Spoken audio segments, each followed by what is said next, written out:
a gente vai estar trabalhando agora é o período após a saída holandesa do Brasil, um período após a União Ibérica, né?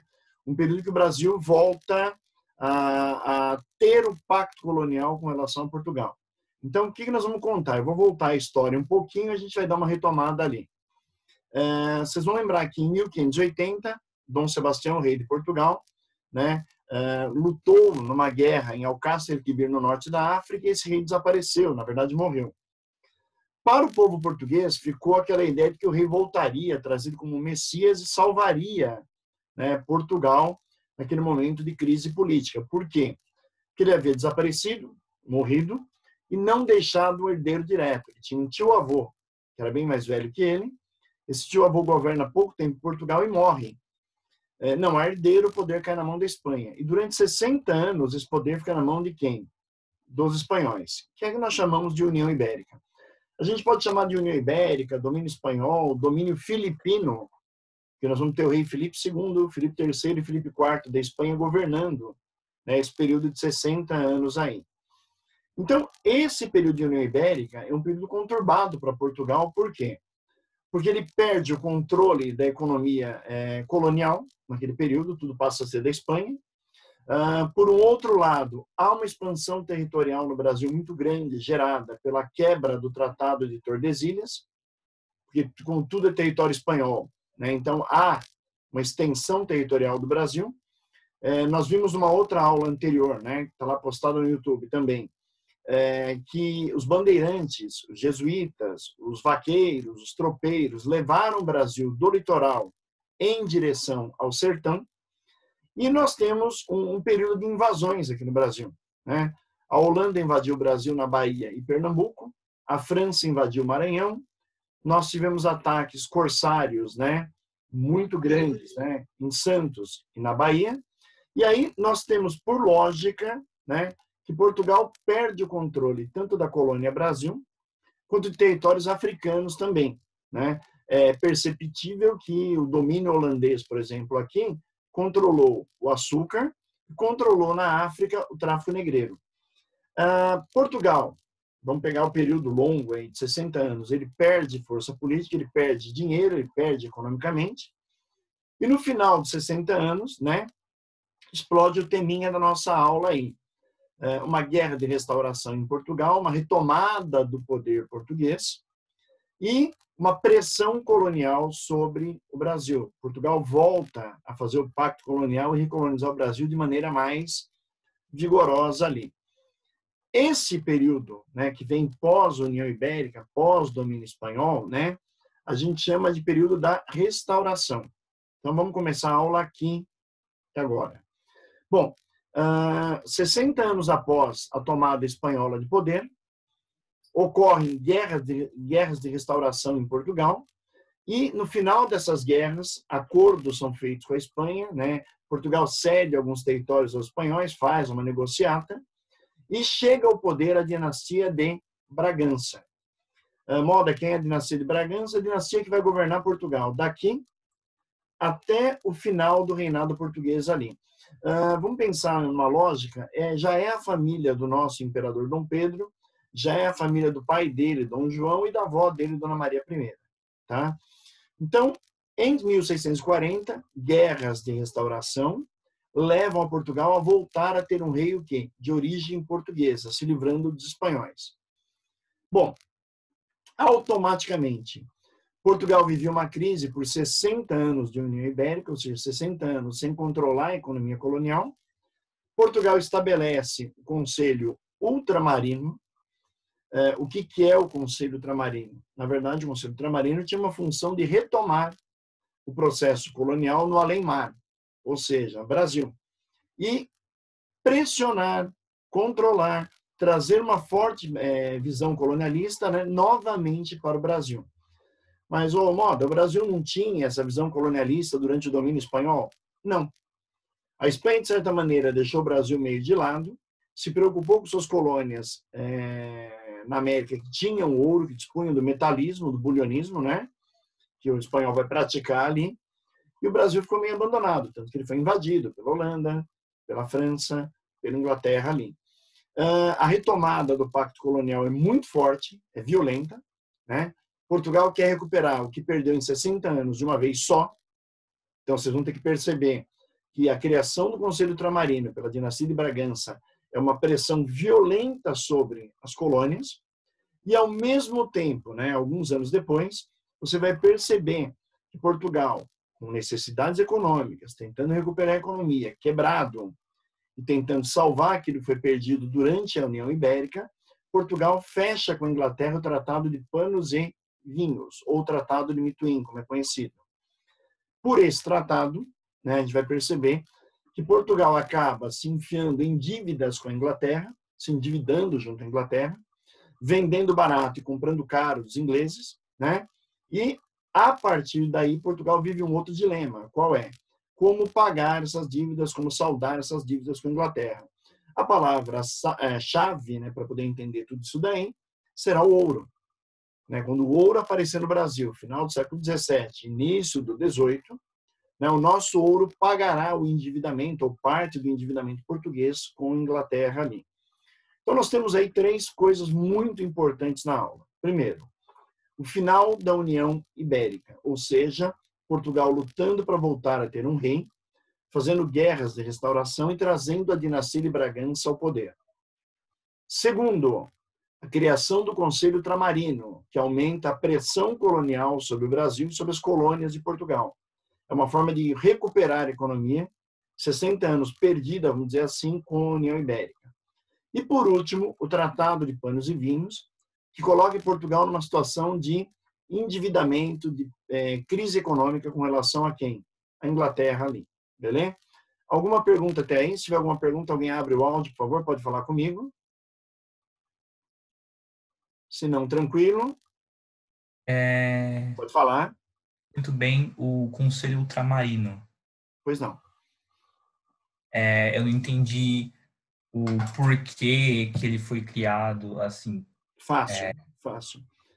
Imagina o seguinte, você ficou 60 anos, você tinha uma empresa, essa empresa foi tomada por alguém, né? E durante 60 anos essa empresa não vai te render aquilo que você esperava, porque você perde o controle econômico dela. É o caso de Portugal. Ele perde a empresa colonial dele, por quê? Ele perde o controle sobre as colônias. 60 anos depois, Portugal tem que reajustar, rearranjar isso daí. Então ele cria um órgão forte para voltar a colonizar, voltar a cobrar tributos, voltar a pressionar as colônias para ganhar dinheiro novamente, recuperando o que foi perdido durante a União Ibérica. Ok? Ok, entendi. Beleza? Maravilha, tamo junto. Vamos lá. Basicamente, o que vai rolar aqui no Brasil? Vamos pegar o Brasil agora nessa situação. Nasce no Brasil um movimento chamado nativismo. O que é isso? Populações locais, isso não é um movimento de caráter territorial pleno, ou seja, não toma o Brasil inteiro, mas é regional. O pessoal se opunha a essa pressão colonial violenta trazida por Portugal. Portugal enrijeceu a pressão colonial com o Conselho Ultramarino e o povo aqui se rebelou. Né? Isso ali, final do século XVII, início do século XVIII ali. Bom, esse movimento que vai acontecer, os movimentos que acontecem no Brasil, eles não têm um caráter emancipatório, eles não pensam em independência, liberdade, rompimento com Portugal. Eles são movimentos de nativos, ou seja, nascidos aqui, que vão lutar por direitos contra portugueses ou contra o governo português, mas sem a ideia, sem a lógica do separatismo. Mas, Moda, por que o pessoal já não lutou pela independência, pela liberdade? Presta bem atenção. Você está no final do século XVII, entrando no século XVIII. Os ideais iluministas, os ideais de liberdade, de igualdade, de razão, eles chegam no Brasil meados do século XVIII. Né? Faça um paralelo, por exemplo, com a ideia da literatura, com o arcadismo. Né? O período arcade é meados do século XVIII aqui no Brasil. Quando esse movimento, quando esse pensamento iluminista chegar aqui, nós vamos ter uma luta, sim, pela liberdade, pela emancipação. Mas, anterior a isso, eu tenho apenas o quê? O nativismo. Ou seja, o nativo, o nascido aqui, lutando contra a pressão colonial, lutando contra o enrijecimento da política portuguesa, combatendo isso aqui no Brasil, mas sem a perspectiva de separar, sem a perspectiva de romper. E um detalhe, movimentos de caráter local. Então, Rio de Janeiro, Minas Gerais, São Paulo, Maranhão, Pernambuco, em cada região você vai ter o seu nativo lutando contra o quê? Essa pressão violenta que Portugal vai colocar a partir do quê? Do Conselho Ultramarino. Perfeito? Bom, esse sentimento de potencial de luta, de capacidade de luta dos colonos, né, do pessoal que vivia aqui, regionalmente falando, ele surge a partir da insurreição pernambucana. Vamos lembrar. A expulsão holandesa, feita quando a Companhia das Índias pressionou os colonos, né, os senhores de engenho em Pernambuco. Ali nasce um sentimento de luta contra uma pressão colonial, contra um colonialismo muito violento ali. A partir desse movimento, lá na expulsão holandesa, na tirada holandesa do Brasil, você percebe que nascem outros movimentos, nascem outras lutas locais em defesa de um sentimento de, eu vou usar um termo muito forte, né, de amor pela sua região, de poder por aquilo que você domina como um nascido aqui. Então, eu posso caracterizar numa prova de vestibular, pode acontecer numa segunda fase pedir isso, por exemplo, o que são movimentos nativistas, né, no Brasil. Você vai colocar, olha, são movimentos locais, de caráter de combate à pressão colonial portuguesa e aos portugueses que viviam aqui no Brasil, mas sem as características emancipacionistas, ou seja, sem a ideia do quê? Liberdade. E começam a aparecer a partir do quê? De uma luta de nativos, de senhores de engenho, contra a presença holandesa em Pernambuco em determinado momento ali. Bom, a primeira grande revolta, eu vou falar em 4 revoltas principais, algumas intermediárias e vou deixar algumas de lado ali. Tá? A primeira grande revolta, né, vou colocar aqui claramente, a revolta Beckman. 2 irmãos lá no Maranhão, Manuel e Tomás Beckman, precisam de mão de obra para a sua produção de açúcar, produção de cana-de-açúcar na região do Maranhão. E eles entram em choque com o interesse português na região.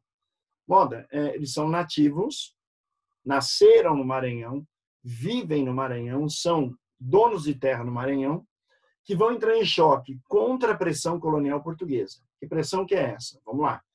Contra a Companhia de Comércio do Maranhão, que era uma companhia de comércio que vendia escravos no Maranhão, cobrava o preço que eles queriam ali, tinha um monopólio da escravidão.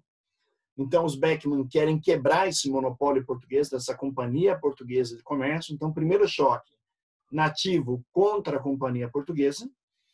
E o segundo choque, né? Um choque contra jesuítas que protegiam o índio da escravidão. Então, pela lógica, o que eu tenho que entender? Na revolta Beckman, os Beckmans queriam mão de obra, seja indígena ou seja negra. E não podiam dispor dela. Por quê? Porque o índio era protegido pelo jesuíta português e o negro era monopólio, era venda comercial da Companhia de Comércio Portuguesa do Maranhão, ou Companhia de Comércio do Maranhão, que pertencia aos portugueses ali. De alguma maneira, você vai ver nativos combatendo uma companhia comercial portuguesa, ou combatendo jesuítas portugueses, na busca de mão de obra pelo índio ou pelo negro. De alguma maneira, você vai perceber que nenhuma revolta nativa deu certo. Né? Eles vão ter que pagar o preço da companhia comercial, vão ter que aceitar a posição jesuíta de proteger o índio naquela região ou no Brasil de um modo geral ali. Essa é a primeira revolta. Guarda as perguntinhas para depois, eu vou abrir para vocês fazerem algumas perguntas sobre cada revolta ali. Beleza? Bom, a Guerra dos Emboabas, segunda revolta. Essa acontece nas Minas Gerais, tá? Uma briga entre paulistas e portugueses pelo ouro que acabou sendo encontrado naquela região ali, havia uma divergência enorme entre eles ali. O paulista, o nosso bandeirante, o cara que estendeu o território, o cara que chegou em Minas Gerais, Goiás, Mato Grosso, encontra o ouro. Primeiro o ouro de aluvião, aquele na beira do rio que era peneirado, batido com a bateia, com a peneira. E depois a mineração das minas, né, a ocupação de minas ali. Quando a notícia do ouro chega em Portugal, milhares de portugueses vêm para cá. Há um choque entre o nosso nativo e o português. O emboaba, essa palavra está na língua indígena. Emboaba, o estranho, o forasteiro, aquele que é de fora, que é o português. E há um choque entre nativos paulistas e portugueses pela briga em função do quê? Do ouro. Como eu disse anteriormente, né, na Revolta dos Emboabas também é um problema, por quê? Porque é claro que os portugueses ficarão com o ouro, tirando o direito de explorar o ouro dos paulistas, né? Portugal vai legislar, vai criar intendências de Minas e Portugal é que vai organizar quem pode, quem não pode, o quê? Tirar o ouro da região, explorar o ouro da região e tudo cai na mão do governo português. Então, é uma segunda derrota de quem? De nativos. A primeira, lá na Revolta Beckman, por não conseguir a mão de obra nem do índio, nem do negro, da maneira como eles queriam. E agora, por terem perdido o quê? O controle do ouro para os portugueses em Minas Gerais. Beleza? Terceira revolta, vamos lá. Revolta Filipe dos Santos ou Revolta de Vila Rica? Filipe dos Santos é um mestiço, né? Vive na região mineradora, vive na região de Vila Rica, que era o centro da mineração, onde havia intendência, né, de ouro naquele momento ali. Luta contra a cobrança de impostos sobre o ouro. Então, havia a cobrança do quinto, da per capita, da finta, das 100 arrobas anuais, né? E, de alguma maneira, o Filipe dos Santos combate isso. Ele luta contra isso. Luta contra as casas de fundição, onde o ouro era derretido, era fundido, e onde se cobravam os tributos, onde se cobravam os impostos ali. E, no final da revolta, Filipe dos Santos e as lideranças do movimento são presos, são mortos, são enforcados, são esquartejados, né, em Minas Gerais, que era uma pena brutal contra aqueles que lutavam contra o governo português. Ele morre, olha que interessante, da mesma maneira que Tiradentes. Tiradentes lá no final do século XVIII, na Inconfidência Mineira, e o Filipe dos Santos na revolta de Vila Rica aqui. Moda, por que Filipe dos Santos não é tão lembrado quanto Tiradentes? Primeiro que o movimento de Tiradentes era um movimento emancipatório, de independência, que foi em Inconfidência Mineira. O do Filipe dos Santos é um movimento nativista, que luta contra a opressão dos impostos, as casas de fundição, mas não prega a liberdade. E nós vamos ter que lembrar que Tiradentes se tornou historicamente um herói somente na República Velha, quando a República Velha buscou uma figura que representasse a República, a liberdade naquele momento no Brasil. Então nós temos uma revolta em Minas Gerais, também contra os portugueses, também uma revolta nativa, né? Onde você tem uma luta pelo ouro, contra a cobrança dos impostos, contra a cobrança de tributos, dentro das casas de fundição em Minas Gerais. Aqui eu tenho um mapa das principais revoltas nativistas do período, né?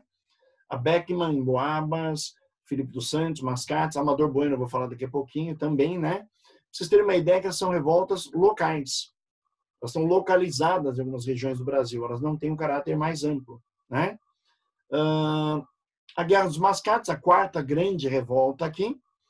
Vamos lembrar, século XVII, os senhores de engenho estão falidos, quebraram com a saída holandesa. A saída holandesa levou uma concorrência, né, de um açúcar produzido pela Holanda nas Antilhas. Eles pegam dinheiro emprestado com os comerciantes que viviam em Recife, que são os mascates, né, são os mascateiros, como eram constituídos, lembrados naquela época ali. E há um choque entre o brasileiro, senhor de engenho, nativo de Olinda, contra o português, rico, comerciante de Recife. De novo, um choque, nativo português. E a briga entre eles é porque havia a dívida de Olinda com Recife, que não era saldada, não era paga naquele momento pela falência de Olinda, falência dos engenhos de cana ali. Havia um interesse numa luta pela capital de Pernambuco, né? Quem seria a capital de Pernambuco, quem seria o centro político de Pernambuco ali. Recife chega a ser elevada à vila, se tornando capital da região. Isso gera um choque com Olinda, que pretendia se tornar capital e poder controlar a política em Olinda e em Recife. E dessa briga entre os dois, você percebe que Olinda leva a pior. Olinda passa a ser devedora de Recife, passa a ter que obedecer Recife politicamente. Então, há uma tentativa de luta, há uma tentativa de quebra do poder português que vinha de Recife pelos moradores de Olinda ali, né? Vou lembrar novamente, por que Guerra dos Mascates? que é uma guerra contra os comerciantes, os mascateiros, os mascates de Recife, empreendida pelos nativos de Olinda, ou seja, pelo brasileiro de Olinda contra o português que vivia em Recife. Uma briga econômica, dinheiro, e uma briga política pela dominação da região, pela capital de Pernambuco naquele momento ali. Nós temos ainda mais algumas revoltas de menor intensidade, né? Temos a revolta do Rio de Janeiro ali contra a cobrança de impostos feita pelo governo de Portugal na região do Rio de Janeiro, ou seja, mais uma luta contra a cobrança de tributos portugueses ali. Temos a revolta do Pai Nosso, né, em Pernambuco, né, onde houve uma rebelião contra o governador, né, que foi conivente com a presença francesa naquela região ali, né, no Nordeste brasileiro, região do Maranhão, né, e chegou a influenciar, né, aquela região próxima a Pernambuco ali. E esse choque contra o governador naquele momento ali, feito por um português, né, feito por um português que apoiou, deu força à invasão francesa ali, acabou levando o povo de Pernambuco a se rebelar contra o governador português e esse apoio que ele acabou dando à França durante a invasão francesa na região ali. E nós temos também uma revolta em São Paulo, que é a revolta de Amador Bueno, onde portugueses e espanhóis brigam após o final da União Ibérica. Os espanhóis sentem que vão perder o poder aqui no Brasil com a restauração do trono em Portugal. Um cara chamado Amador Bueno, aqui em São Paulo, um português, se autocoroa rei de São Paulo. Isso é uma loucura. Isso acaba gerando um atrito na região, né, entre colonos portugueses, colonos brasileiros, né, nascidos aqui, nativos, e espanhóis que viviam ali. Isso se amplia, dando uma outra revolta, criando uma outra revolta dentro da primeira, que foi um choque entre o nosso bandeirante e o jesuíta português pelo índio, também na região. Isso vai gerar um movimento chamado Botada dos Padres para Fora, ou seja, bandeirantes nativos chutando, colocando para fora padres portugueses da região de São Paulo. E você vai ver que essas revoltas vão se espalhando pelo Brasil inteiro naquele momento ali. O que eu vou pedir para vocês, com muita propriedade, para vocês pensarem, né, em prova de vestibular? As revoltas nativistas, normalmente em prova de vestibular, elas são pedidas a partir do quê? De quatro grandes revoltas que eu selecionei. A Beckman, a Emboabas, Mascates e Filipe dos Santos. A revolta do Rio de Janeiro, que está aqui, a revolta do Pai Nosso, ou a revolta da aclamação de Amador Bueno, ou a botada dos padres para fora, elas são citadas em provas de vestibular. É para ver se o aluno consegue reconhecer, olha, eu ouvi na aula, eu ouvi em algum momento que foi falado sobre isso. Mas é importante lembrar sempre que a pergunta-chave da prova é o que aconteceu nessa revolta, né? O que foi ela? E a resposta sempre é uma revolta do brasileiro contra a opressão colonial portuguesa, ou seja, do nativo, do nascido aqui, contra Portugal, contra uma empresa portuguesa, contra o próprio português, onde ele luta pelo direito de não ser oprimido, de não ser violentamente pressionado, ali após o final da União Ibérica. E, posteriormente, tem que pensar, claro, sempre, né, que essa revolta não terá caráter libertatório, emancipatório, apenas uma luta contra a pressão colonial, diminuir a pressão colonial. Eu vou retomar aqui, por favor. No caso da Guerra dos Emboabas, é a luta pelo ouro entre bandeirantes nativos e portugueses. No caso da revolta Filipe dos Santos, é uma revolta contra as casas de fundição portuguesas e a cobrança de impostos. Na revolta Beckman, é uma luta de latifundiários, de senhores de engenho, né, contra empresa portuguesa, contra jesuítas, porque eles precisavam de mão de obra. A empresa tinha um monopólio e o jesuíta proibia a escravização do índio. E no caso da Guerra dos Mascates, é uma briga entre Recife, portuguesa, Olinda, nativa, onde Olinda pretendia lutar contra o poder econômico de Recife, que dominava Olinda, e uma luta pela capital, pelo domínio político de Pernambuco, onde as cidades brigaram ali. Importante lembrar, em todas as revoltas os portugueses se dão bem. Não há uma vitória nativa, não há uma vitória de quem nasceu aqui nessas revoltas. Sempre uma opressão portuguesa, sempre o direito português maior do que o do nativo aqui. Ok? Eu vou abrir para perguntas agora, vou fechar a gravação da aula que vai para o YouTube, beleza? E aí vocês podem fazer as perguntas se vocês quiserem, tirar as dúvidas mais pertinentes ali.